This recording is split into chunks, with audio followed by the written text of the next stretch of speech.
my sister Sue, Ken Sue, it sounds like a restaurant in Durango. We came from the Bronx. My brother used to always talk about how we had the best apartment. We had air conditioning. We lived on the 6th floor. You could take the mattresses up to the roof, and you had air conditioning. We just stayed on the roof. When I was little, we moved on the typical Eastwood middle-class route to Kew Garden Hills.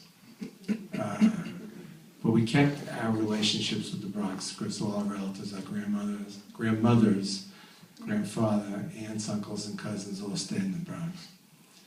We got to Kew Garden Hills, where Kenny went to Forest Hill High School several years before Simon and Garfunkel. And I went to PS 165. We had the first television on the block, a little black and white. Every Tuesday night, people would come in and see Milton Berle. And then we went from Kew Garden Hills to the house on Long Island, where my brother went to college. I finally got a room of my own. He still complains because he never had a room until he was 16. But I got a room. My father got a veteran's mortgage. It was like $13,000. 14. So this is called, and this is a short piece, called My Mother's Kitchen and My Father's Shoes.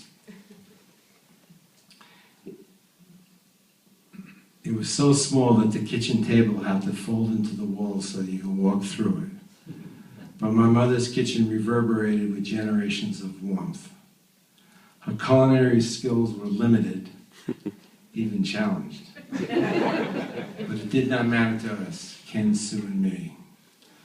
On Monday, she always made mishmash. Hard to describe to anyone else, and so tasteless now. But so delicious then. Ground meatballs, potatoes, ketchup, and LeSueur peas mished together into a mash. And you had to do it with a fork. And that was important. We felt special for having LeSueur canned peas, almost aristocratic. It had a French name after all. Years later, we did not understand it when our spouses refused to mish the mash,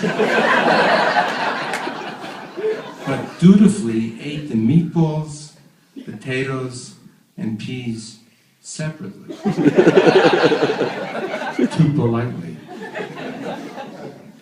Inside the refrigerator, the dependable jar of schmaltz, pure chicken fat, which we spread on rye bread.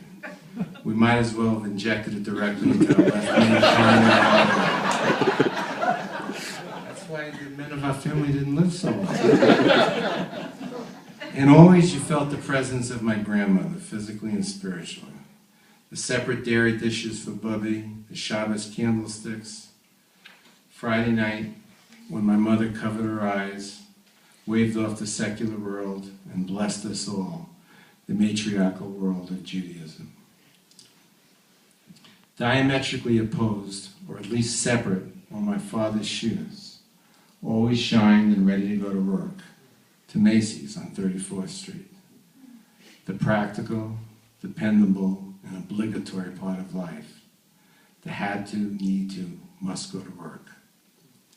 I watched those shoes when he made my tie, prior to bar mitzvahs, weddings, and funerals.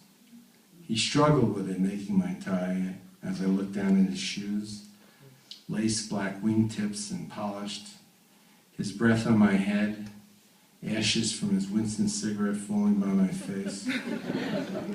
I told him that I could do the tie myself, but hoped he would never stop, for it was there that we lingered together as father and son.